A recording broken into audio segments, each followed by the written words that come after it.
Good morning, ladies and gentlemen, friends of free rivers, restored rivers.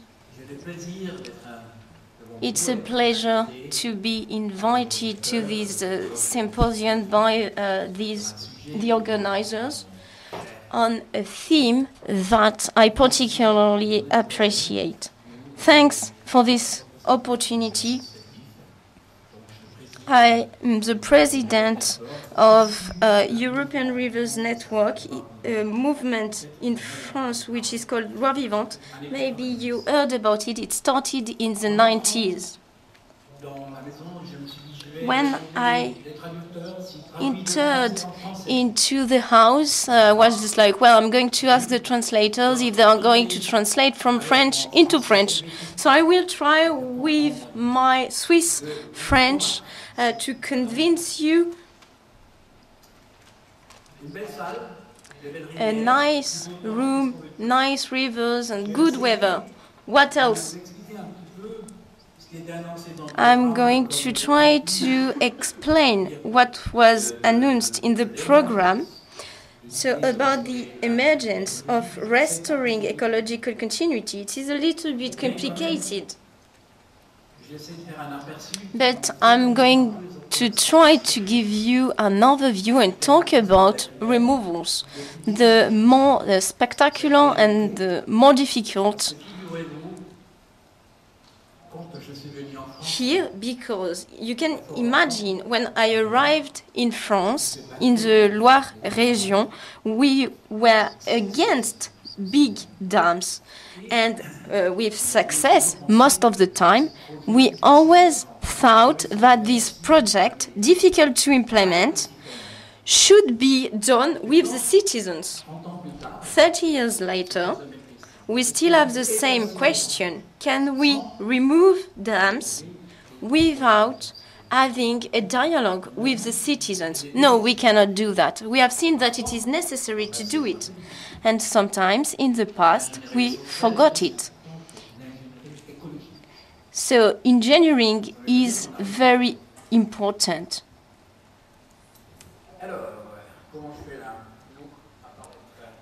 How do I do to put my slides? So removal of dams and other transversal obstacles in rivers. A French exception, yes. But now there are other actors. But we can say that the start of it, so to restore ecological continuity through removal of dams at the end of their lifetime, emerged in France. And it was with the Water Framework Directive voted in the 2000 year. I remember that I participated to the Water Framework Directive in the 90s. So yes, it is an idea from France in its implementation. And we can say that it was quickly implemented for small works, obstacles, less than 2 or 3 meters. And France, before the Water Framework Directive, was at the head. It was the leader to remove dams. I'm going to talk a little bit about that. I've seen that we have got young people in the public, and it is also good for older people. So France is a pioneer country. So you can see France on the map with all its basins. Not all the countries, but the basins in Europe. We are not used to see that like that. So between the Haut-Rhin and the Loire, in the 90s, we started to think about this huge issue. It was only in France in the 90s, but the idea. So if you look at the generalized fragmentation in Europe for electrical plants, you only have the big ones here. So the result of it is a fragmentation of basins in Europe, with only a few exceptions in yellow, so the Loire, or even more in the north. So very fragmented basins. But one day we won't have any dams anymore, small and big. But it happened in the past due to accidents in France. So a few of them are here on the screen. So time is doing its work. So for the rivers, a dam is nothing in comparison to time. So with 1,000 years, you see, but we cannot think at this level. So the time of dams is finished. It is the end of an era, if you want. So we add yellow figures, so you can see a construction of big dams in Europe. So it is the end of a big cycle. And at the moment, we are with new methods or removals. The last big dam was built in Portugal in 1996 and 1998. It was funded by the European Union. Prognostics were not exactly accurate, and we still think that we shouldn't have built this dam. Most of these parks with big works built during the last century, they are very old now, and dams or works of big size are finishing their life, and we are asking the question, what are we doing with them now? And we started to think about that at the end of the 90s. It was obvious that with small obstacles, which became obsolete, it will be the case here as well in France in 1996-1998. It is the first time, and if we have got people from the US in the room, well, the France was removing a big dam in Saint-Étienne-de-Biglon before the Americans. On the river Aye, a few months earlier, the Americans started to remove an old dam. It was a concession from EDF. And during 10 years, we had a campaign to liberate and to open, to give access to the spawning grounds of salmons. 6 months later, so it is a small story. It is very nice. Salmons are ascending, and we have seen spawning grounds a few months later. So more or less 10 spawning grounds on this river. But France wanted to start in 209 with PARS, so Action Plan for the Restoration of Ecological Continuity. I was said, I don't have the last information, but more or less we had more than 1,200 transversal obstacles of small size. I think it is already 1,800. So an action plan which was unique.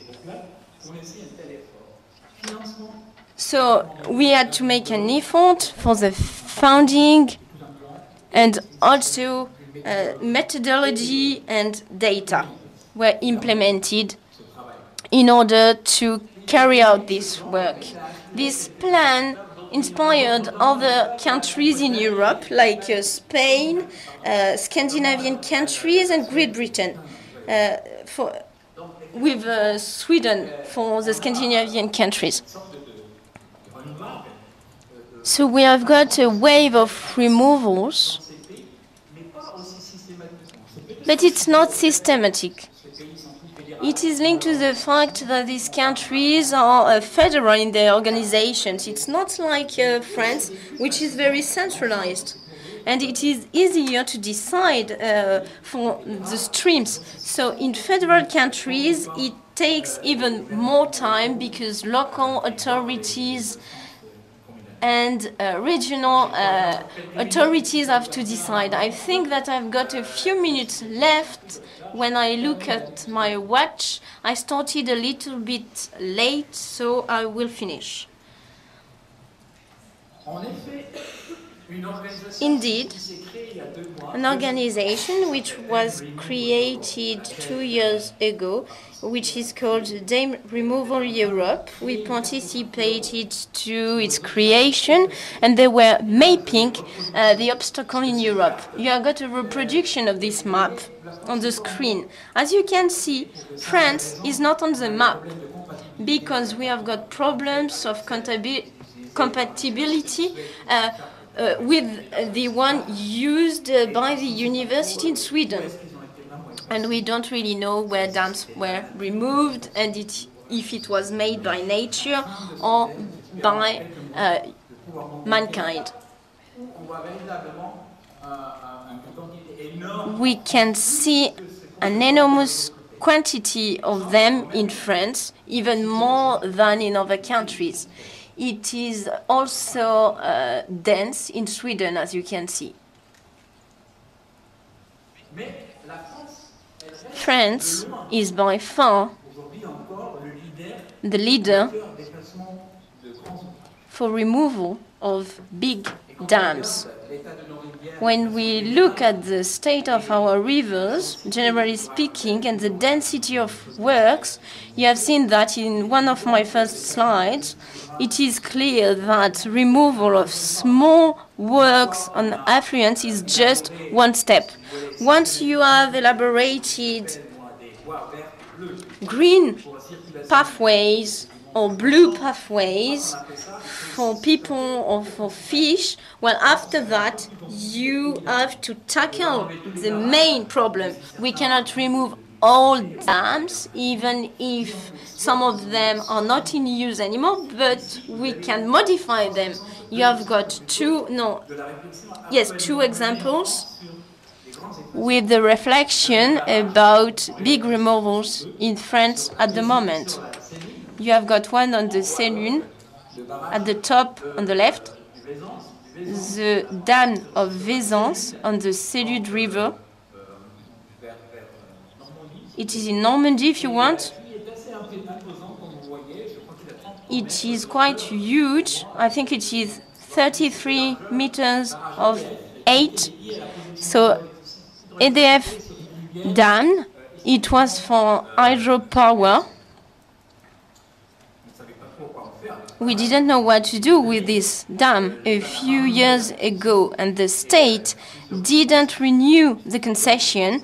With different ministers, they decided to dismantle the dam, with some complications with the last government. Maybe we will realize the removal of it. This dam is obsolete. It is too expensive to renovate it, and it is a river which is not classified, and it is a biosphere and the second dam, the Rochekivot, it is less big but quite important as well. We need to develop know-how. We have got experiences on dozens of small dams in France and in the US, with more than 100, but we don't have a big know-how in Europe to remove these dams. And what are we going to do with the sediments? It is a big problem. because upstream of the bay, Saint-Michel, well, I forgot the name, actually. You know Saint-Michel. And in this bay, we have got oysters, and you can imagine what can happen if the operation fails. So you need to have engineering know-how and social engineering, because many people don't understand the interest of the operation. We need to communicate well in order to convince those who are opposed to this idea. The other example is interesting as well. Personally, I was involved in this campaign since 2000 with the Poutez Dam on the Haut-Allier, which was blocking. Well, we had an elevator, but the fish don't have the possibility to take the elevator to go up or down. So it was an obstacle, and it was hindering the restoration of the ecological continuity on the axis Loire-Allier.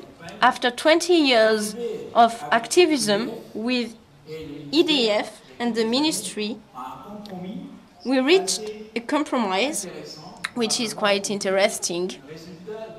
It is the result of intense dialogues and the result of good intelligence. So we are not removing the dam, but we are leveling it. So some of the existing infrastructures, we have got a canal, and it is less a problem for the ascending of salmons on this axis, Loire-Allier. It started, so with works on June 7, we had an official inauguration of the first step.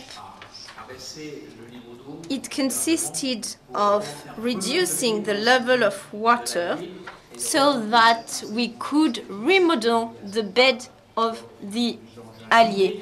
So a works of 4 or 5 years. It is a pilot project. It is interesting because it is the result of a dialogue with very difficult opponents.